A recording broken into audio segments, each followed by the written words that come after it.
I want to talk about a few things real quick that have been on my mind as I've been watching football on Sunday, some NFL football stuff. More last week, not this week. It's October 13th, but body language is such a big thing and a little thing. I want to talk about three topics. One, I want to talk about Deshaun Watson a little bit. We're going to talk about Aaron Rodgers. We're going to talk about Mike McCarthy. So starting with Deshaun Watson, everyone is just, why is he playing so bad? Why is he playing so bad? What happened? What do they need to do different? I find it interesting that in pro sports, we don't talk about this very often, but we don't acknowledge chemistry enough with the success of teams. For example, in sports, a team at the end of the season will win the championship. That doesn't mean that they were the best season. They were the best team during the regular season. And it has a lot to do with momentum and chemistry and getting hot, getting lucky. I wouldn't say getting lucky, but getting hot at the right time. Momentum. It's a real thing that we don't talk about. And having a chemistry with your teammates and with your coaches, liking the people that you're working with. Think about it in your workplace. Do you have a boss that you hate? Do you have a coworker who thinks that they're hot stuff and you can't stand being around them? Or do you just not trust somebody? It makes it really hard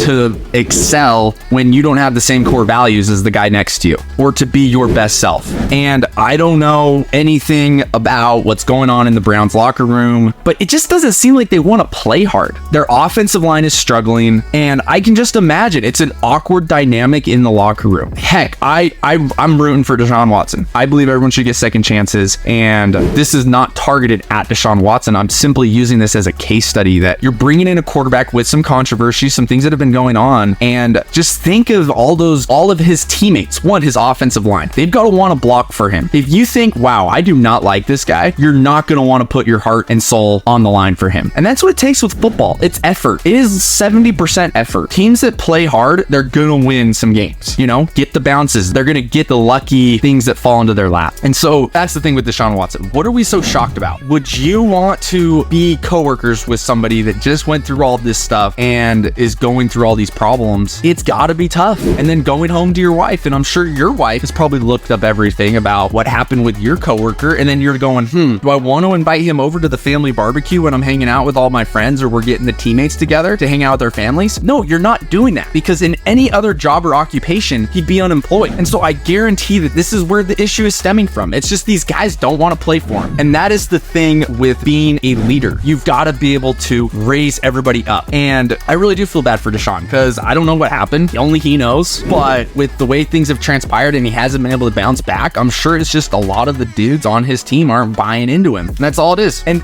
think of it too. Like, if you are a teammate and you go, yeah, this guy probably is guilty for all this really, really awful stuff that I don't believe in, I don't approve of, why would you want to help him succeed when he goes completely against all of your core values? Case solved. So anyways, topic number 2, let's talk about Aaron Rodgers, his body language. Dude, I love Aaron Rodgers. I'm a big Aaron Rodgers fan. I love watching him play. He's fun. But ever since, I don't know, probably like 2019, I don't know, he just turned into the grumpy old man that it was everybody else's fault except his own. He doesn't work well with people around him. A quarterback, he had a young wide receiver core in Green Bay. And the difference between him and Tom Brady coaches and helps and wants you to get better. Aaron Rodgers, you can just tell every time he throws a pass and somebody doesn't catch it, he's just like, dude, we all have been there where if you've played sports, you shoot a shot and you miss, and then you see your coach rolling his eyes. Your confidence goes down the drain. What happens when his young wide receivers are playing with him? They miss a ball that they probably should have caught, and he's just rolling his eyes, grumpy on the sideline.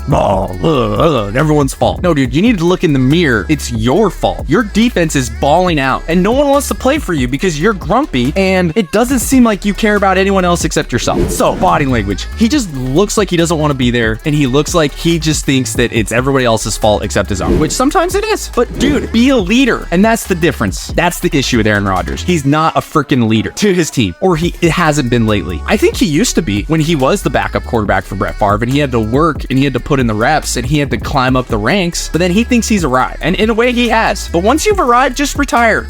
Okay? Mike McCarthy, Dallas Cowboys. Watch the freaking games, and whenever they flash to Mike McCarthy, he just always looks confused. Like, why is that going on? Why that? He just like always blaming the refs, always blaming things. As opposed to, I'm watching Mike Tomlin. So last week, Cowboys and Steelers play. Mike Tomlin, cool as a cucumber. Even when things don't go his way. Mike McCarthy just always seems confused about what's going on. And it's very apparent that it's true because his clock management skills aren't very good. And they're just confused about why maybe they're not winning games or why this, why that. Like, he just always seems confused to me. And as a player, do you want your coach always seeming like he's flustered? He always seems flustered. Even if he isn't, he just kind of seems flustered on the sideline of like, what do you mean that's not what's going on? As a coach, you're the leader. You need to stay cool and collected, and you gotta lead by example. But when you're kind of confused or you're upset at the refs or, oh, that's stupid. Oh, that's stupid. Like, that's literally what I can see him saying every time. Like, oh, that's dumb. Oh, that's dumb. Like, dude, shut up and quit complaining and just start playing football. And please, hand the ball off a little bit and go get a freaking running back. I guarantee if we put a freaking Indeed job offer out there, we'd be able to find somebody who's a little bit faster than freaking what we got going on right now with Rico Dowdle and Ezekiel Elliott. I love both those dudes, but we need somebody other than just those two. You can't do it. Like, let's be real. It's not rocket science. So don't be confused about why the Cowboys are just average. Can't run the ball. Defense is only good if they're leading, and their coach is just always confused. Great coach. He is a good coach, but he needs to relax. But it's also because he has all this pressure. It's almost like he's acting like he doesn't really know what's going on. He's confused because he doesn't want Jerry to fire him. And I feel it. He's got his target on his back. And I will give Mike McCarthy props. He's won a freaking Super Bowl. Not many people can say that. He is definitely a good coach. I just think that the pressure in Dallas is kind of getting to him. And I think that they just need to surround themselves with some better assistant coaches, because I think Mike McCarthy is capable, but I just think he always looks freaking confused. It just pisses me off. So anyways, rant over. Biggest thing is just the chemistry, the behind the scenes stuff. Like, we're always talking about what's going on the field, but I don't think that we focus or we talk about enough of what's going on off the field. It makes such a big difference. Like, your personal life is going to affect your work life, and we just totally ignore it. I know these guys are professional athletes, and a lot of them can compartmentalize pretty well, but to some extent, you can't do it all the time. And for an NFL season, if you've ever been on a football team, if you've played football, you know what it takes to win, and like, you get really close with your teammates. You become a family out there. And trust me, if you hate your family, it makes the season really hard, and it makes it really hard to play together and to take criticism from one another and to grow and to get better. It just doesn't work. So